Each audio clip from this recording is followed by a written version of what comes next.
4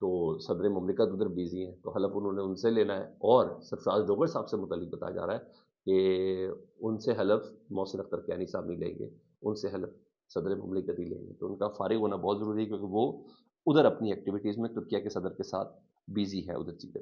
اب ذرا میں نے آپ کو بتانا تھا کہ گیمیں کیسے، ہائی کورٹس کیسے فتح ہو رہی ہے جی. جسٹس ایس ایم عتیق شاہ، ان کو پشاور ہائی کورٹ کا چیف جسٹس لگایا گیا. ڈوگر صاحب کا میں نے آپ کو بتا دیا. باقی جو سندھ وغیرہ کو چھوڑیں گے، جنید غفار صاحب کو chief justice Sindh high court ان کو لگایا گیا قائم مقام. لیکن جسٹس ایم عتیق شاہ صاحب جو ہے نا، ان کو پشاور ہائی کورٹ کا چیف جسٹس لگایا گیا ہے. یہ وہ پشاور ہائی کورٹ ہے جس سے متعلق ہمارے چیف جسٹس جسٹس یحییٰ افریدی صاحب کہتے ہیں میرے بڑے دل کے قریب ہے بہت زیادہ، کیونکہ میرا تعلق پشاور سے. تو پشاور ہائی کورٹ میں کسی خاص وجہ کے تحت وہ کہتے ہیں وکیل نہیں جج کر لیں، سینئرٹی کو بائی پاس کیا گیا. یہ دوسرے سینئر موسٹ جج تھے جن کو قائم مقام چیف جسٹس لگایا گیا ہے. حالانکہ سینئر موسٹ جو جج تھے وہ تھے جسٹس اعجاز انور صاحب، ان کو قائم مقام چیف جسٹس نہیں لگایا گیا. اور اس کی وجہ جو بتائی جا رہی ہے اس سے متعلق میں آپ کو بتا دوں جی. مخصوص نشستوں کا جو فیصلہ تھا پاکستان تحریک انصاف کے خلاف، یعنی سنی اتحاد کونسل کے حوالے سے کہ 14 دن میں مخصوص ممبران سے حلف لینا ہے، وہ انہوں نے لکھا تھا. پاکستان تحریک انصاف کے حوالے سے جو درخواست تھی سنی اتحاد کونسل کی کہ مخصوص نشستیں انہیں نہ دینے کا جو فیصلہ تھا نا، وہ بھی انہوں نے لکھا تھا. ان کے متعلق کہا جاتا ہے کہ نون لیگ کے بہت قریب. اب نون لیگ کیا رہ گئی ہے؟ تو بہرحال کچھ لوگوں کے بہت خاص قریب ہے تو انہوں نے نوازا. تو ڈیفینیٹلی ادھر بھی اس معاملے کو یعنی فتح کرنے کا معاملہ سلسلہ جاری ہے. تو جسٹس اعجاز انور صاحب کو میرٹ پر ہوتے ہوئے بھی قائم مقام چیف جسٹس نہیں بنایا گیا. سیم اسی طرح جس طرح اسلام آباد ہائی کورٹ میں سرفراز ڈوگر صاحب کو قائم مقام چیف جسٹس بنایا گیا. یعنی پشاور ہائی کورٹ بھی فتح کے بہت زیادہ قریب پہنچ چکی ہے. اچھا یہ چیزیں ادھر ذرا میں آپ کو ذرا وہ خبریں دوں کس بنا پر ہمارے جو سابق وزیر اعظم ہیں میاں محمد نواز شریف صاحب، ان سے متعلق تھا حامد میر صاحب کا یہ کالم ہے. کچھ چیزیں انہوں نے اپنی خبر کی بنیاد پہ کی، انہوں نے کہا کچھ میرے نون لیگ کے لوگوں سے بات کی. کالم کے کچھ میں ایک پیراگراف آپ کے سامنے رکھتا ہوں، آپ ذرا اندازہ لگا لیں کہ کس بنا پر کہہ رہے ہیں. انہوں نے کہا پہلے تو نواز شریف صاحب، عمران خان صاحب اور بلاول بھٹو زرداری صاحب نے مل کر جنرل باجوہ صاحب کی مدت ملازمت میں توسیع کا قانون منظور کرا کے اپنی اپنی سیاست کے پاؤں پر کلہاڑی چلائی. ٹھیک ہے جی، میرا خیال ہے دونوں کے چل گئی ہے. عمران خان صاحب کو پبلک نے بچا لیا یا اللہ نے بچا لیا. انہوں نے کہا اس کھلاڑی نے جو زخم لگائے اس نے سب سے زیادہ نقصان نواز شریف کو پہنچایا. ان کی سیاست لنگڑی ہو چکی ہے. انہوں نے اپنے بھائی کو وزیر اعظم اور بیٹی کو وزیر اعلیٰ تو بنوا لیا، لیکن شاید آئینے کے سامنے کھڑے ہو کر اپنے آپ سے نظریں بھی نہ ملا پاتے.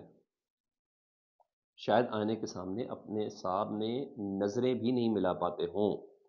جب بھی ان کے قریبی ساتھیوں سے، نون لیگ کے قریبی لوگ، نواز شریف صاحب کے بہت قریبی لوگوں کی بات ہو رہی ہے، جب بھی ان کے قریبی مجھے ان قریبی لوگوں کا بھی پتا ہے لیکن انہوں نے نام نہیں لیا تو اس لیے میں بھی نام نہیں لیتا. انہیں کہ جب بھی ان کے قریبی ساتھیوں سے پوچھو کہ کیا آپ نے آئندہ الیکشن نہیں لڑنا، کچھ تو یہ کہہ کر جان چھڑا دیتے ہیں کہ ہم نے ریاست کی خاطر سیاست کی قربانی دی ہے اور 1 سال کے اندر حالات ٹھیک ہو جائیں گے. وہ صاحبان حکومت جو پرانی نیاز مندی کے باعث ہمارے سامنے غلط بیانی سے ڈرتے ہیں، امیر صاحب کہتے ہیں، یعنی ہمارے سامنے فرینک کچھ ہمارے ساتھ بھی نون لیگ والے فرینک ہو کے بہت کچھ بتا رہے ہوتے ہیں. انہیں کہ جو غلط بیانی سے ڈرتے ہیں وہ صاف صاف کہتے ہیں بھائی یہ تو بقا کی جنگ ہے، اگر عمران خان واپس آ گیا تو ہمیں زندہ نہیں چھوڑے گا. سیدھا سیدھا لائف تھریٹ. انہوں نے کہا اگر عمران خان واپس آ گیا تو ہمیں زندہ نہیں چھوڑے گا. یہ بقا کی جنگ میں پاکستان کا کوئی چکر نہیں، ہماری ذات کا معاملہ ہے سارا، وہ ہمیں زندہ نہیں چھوڑے گا. اس لیے ہم اپنی بقا کی جنگ میں جتنے بھی یو ٹرن لیں وہ کم ہے، کیونکہ ہماری زندگی کا مسئلہ ہے. میر صاحب کہتے ہیں جب میری ان دوستوں سے یعنی نواز شریف صاحب کے قریبی لوگوں سے جب میں نے پوچھا کہ الیکشن پھر کیسے لڑو گے اگلا، تو بڑے اعتماد سے کہتے ہیں کہ اگلا چیف الیکشن بھی ہماری مرضی کا ہی آئے گا، وہ ہمیں اگلا الیکشن بھی جتوائے گا. یعنی پہلا بھی جتوایا سکندر سلطان راجہ نے، اور اگلا چیف الیکشن کمشنر بھی آئے گا تو وہ ہمیں الیکشن جتوائے گا. بھائی ظاہری بات ہے ان کو بھی کسی نے کہا تو وہ جتوایا نا. دوسری طرف عمران خان صاحب جیل میں بیٹھ کر یہ سمجھنے کہ کسی بیک چینل کے ذریعے رہائی حاصل کرنا مسلم لیگ نون کے فائدے میں جائے گا، اس لیے میں نے کسی ڈیل کے ذریعے بیک چینل کے ذریعے میں نے رہائی حاصل نہیں کرنی. الیکشن جیتنا اور وزیر اعظم بننا اب عمران خان صاحب کی ترجیح نہیں ہے. یہ حامد میر صاحب بتا رہے ہیں. ان کا تجزیہ بھی ہے نون لیگ کے قریبی لوگوں سے، نواز شریف صاحب کے قریبی لوگوں سے بات کر کے انہوں نے بتایا، جب نام نہیں لیا انہوں نے بتایا قریبی لوگ یہ کہتے ہیں نواز شریف صاحب شاید آئینے کے سامنے آنکھوں سے آنکھیں بھی نہ ملا سکے. جی ہاں، وہ یہ کہتے ہیں، ذرا سن لیں، اب میں اس پہ کیا کہہ سکتا ہوں؟ قریبی لوگ کہتے ہیں بھائی یہ تو بقا کی جنگ ہے، عمران خان سے زندگی کا ڈر ہے، اس حوالے سے کہتے ہیں۔ اچھا، کچھ اور خبریں جس میں میں آپ کے ساتھ رکھنا چاہ رہا ہوں۔ علی امین گنڈا پور صاحب کی ملاقات ہے، اور آج جنید اکبر، دونوں کو ایک ساتھ بلایا عمران خان صاحب نے۔ پاکستان تحریک انصاف کی سیاسی قیادت اور پاکستان تحریک انصاف کی جو حکومت ہے کے پی کے میں، اس قیادت، دونوں کو عمران خان صاحب نے آج بلایا جی، اور یہ آج ان سے ملاقات کریں گے، اور باقاعدہ طلب کیا گیا ہے، اور اس سلسلے میں کرپشن کی افواہوں اور ثوابی جلسے پر علی امین گنڈا پور صاحب سے گفتگو کریں گے، اور صوبے میں گورننس کے معاملات بھی سامنے آئیں گے، اور جنید اکبر سے ڈیفینیٹلی فردر اسٹریٹجی، اور آج جنید اکبر نے شیر افضل مروت صاحب سے متعلق بھی بات کرنی ہے۔ وہ شیر افضل مروت صاحب جنہوں نے ٹویٹ کے ذریعے آج بتایا، ہاں یہ بتا دوں، شیر افضل مروت صاحب کے حق میں آوازیں اٹھ رہی ہیں جی۔ جنید اکبر صاحب نے کہا کہ اس کے بڑے احسانات ہیں، شاندانہ گلزار صاحبہ یعنی خٹک صاحب نے آواز اٹھائی، انہوں نے کہا شیر افضل مروت تو مشکل وقت پہ کام آیا ہمارے، اور 26ویں آئینی ترمیم میں جب ووٹ بک رہے تھے تو انہوں نے تو اپنی جگہ پہ کھڑے ہیں، جنہوں نے ووٹ بیچے تھے ان کو کیوں نہیں ابھی تک نکالا؟ نوٹیفیکیشن تو ان کے بھی جاری ہوئے ہیں۔ تو شیر افضل مروت صاحب کا رات کو نوٹیفیکیشن تو جاری ہو گیا، انہوں نے ٹویٹ کے ذریعے بتایا، انہوں نے کہا میرے ساتھ پی ٹی آئی کے ان افراد نے ناانصافی کی جو مجھے شروع سے ناپسند کرتے ہیں۔ اچھا، میں شیر افضل مروت صاحب کو نادان دوست تصور کرتا ہوں، جب چپ رہنے کی باری آتی ہے چپ نہیں کرتے، جب بولنے کی باری آتی ہے تو اتنا بولتے ہیں کہ بھائی تو تھوڑا سا دھیان بھی کیا کریں۔ اچھا، پر کیا کریں، اپنی زبان کیا، تو کتنی بار پھنس گئے، کتنی بار پھنس گئے۔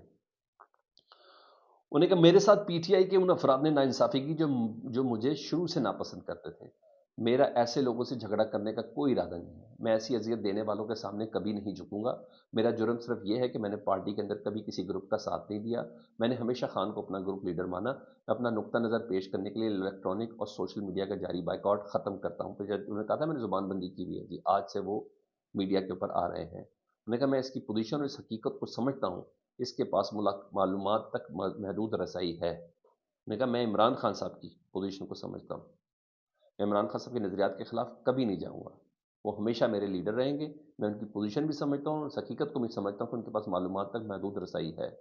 ہاں، چیئرمین سازشیوں کے گھیروں میں ہے، میں آج رات قومی میڈیا پر اپنا نقطہ نظر کی وضاحت کروں گا، اور میں امید کرتا ہوں کہ پاکستان تحریک انصاف کے کارکنان آزمائش کی اس گھڑی میں میرے ساتھ ہوں گے، میں ان کی آزمائش کی گھڑی میں ان کے ساتھ کھڑا تھا، پارٹی میں رہوں نہ رہوں، سچائی اور عزت نفس پر کبھی سمجھوتا نہیں کروں گا، میری اقدار مجھے کبھی بھی ناانصافی کے خلاف رحم مانگنے کی اجازت نہیں دیں گے۔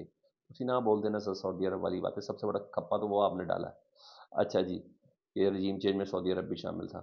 اگر یہ فیصلہ ایک طرفہ طور پر نہ ملتے نا خواجہ آصف صاحب سے ایز پبلک اکاؤنٹس کمیٹی کے چیئرمین کے لیے، یہ کوئی چھوٹی باتیں تھوڑی ہیں، تھوڑی جلدی آپ بہت زیادہ کرتے ہیں جی۔ میں نے کہا میں سلوک کا مستحق نہیں تھا، اندرون بروگ لوگ میری جو ہے پاکستانی ہے وہ میری مدد کریں، تمام رہنما ہمت پیدا کریں اور ناانصافی کے خلاف آواز اٹھائیں۔ پی ٹی آئی کے وہ پارلیمنٹری جنہوں نے 26ویں ترمیم کے دوران اپنے ہوش و آواز بیچ دیے تھے، وہ آج بھی پی ٹی آئی میں ہیں، مجھے بلا وجہ نکال دیا گیا ہے، اہمیت ہے کہ نہ منصفانہ یا جمہوری انداز جس سے جارداری کو نہ روکا گیا تو وہ ہمیں مکمل ناکامی کی طرف لے جائیں گے، بس یہ انہوں نے بس بولا، تو آج رات کو وہ میڈیا پہ آپ کو نظر آ رہے ہیں۔ دوسری کچھ خبریں دبی ہیں جی، اور دبی ہیں عمران ریاض خان صاحب سے متعلق، ان سے متعلق ہے کہ آفتاب اقبال صاحب پاکستان کے سینئر موسٹ جرنلسٹ بھی ہیں، اینکر پرسن بھی ہیں، ان کی ملاقات ہوئی ہے لندن میں عمران ریاض خان صاحب سے۔ چلے وہ مڈل پہ نہیں ہے، اب کسی جگہ پر پہنچ گئے ہیں، اللہ ان کو اپنی سامان میں رکھے۔ فیڈ بیک سے متعلق ضرور آگاہ کریں، اپنا بہت زیادہ خیال رکھیں، اللہم صلی علی محمد و علی محمد۔